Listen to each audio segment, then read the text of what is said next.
we just got handed the biggest Star Wars information drop of 2026. That brand new look at Maul and Shadow Lord just hit, and Sam Witwer is straight up spilling the tea on what's going on inside that horned head of his. Grab your calf, because we're diving in deep today. Hell, welcome back to the Night's Mare. I'm the Lore Knight, your host, galactic storyteller, artist, and seeker of the lore. Real quick, let's recap so we're all on the same page, because Maul's story's crazy. Born a Night Brother on Dathomir, handed to Sidious like a lightsaber accessory, gets bisected by Obi-Wan in episode 1.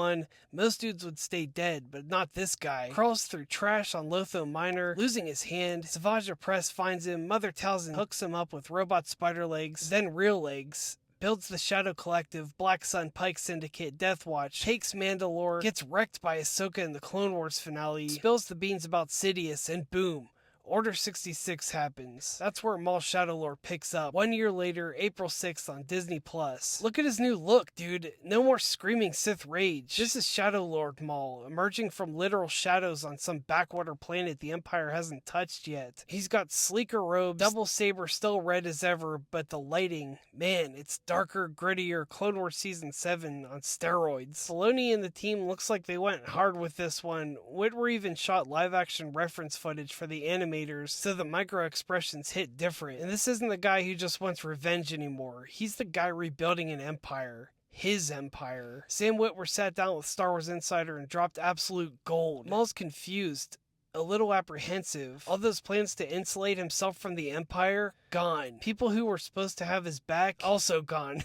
He's dusting himself off, looking around at this brand new empire, the thing he and his master spent years building. And it's like, is this what Palpatine had in mind? How do I feel about this? Oh, also, he's furious at Sidious now. Sees his hand in everything. To shake his fist at the guy who ruined his life, Maul has to believe he's somehow superior. Otherwise, he deserves it all. Heavy, right? He's thinking about Savage Opress, his brother, his first apprentice, the guy who was loyal to the end and got murdered by Sidious. Witwer says Maul's finally admitting, I didn't treat him as well as I should have. I failed him. You don't bring Savage back unless there's something real to say, and here it is. Regret.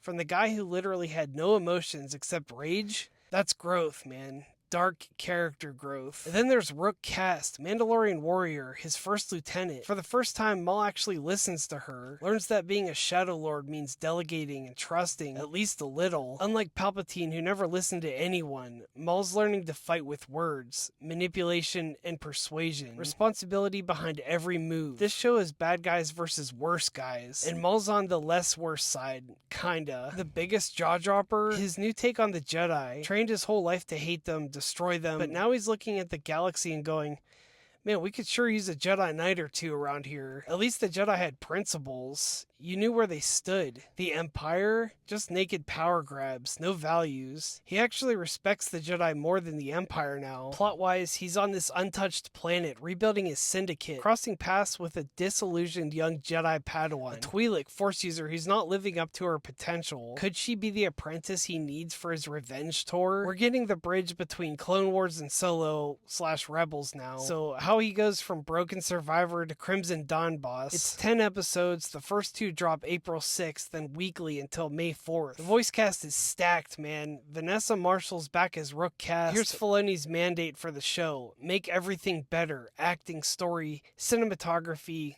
They're pushing it all. So what do you think this means for the big picture? Is Maul gonna try recruiting that Padawan? Will we see more Shadow Collective flashbacks? And how does this set up his final duel with Obi-Wan years later? I've got some theories, but I want to hear yours first. Darth Maul wishing for Jedi backup? Comment your wildest theory right now. What do you think, SQR3?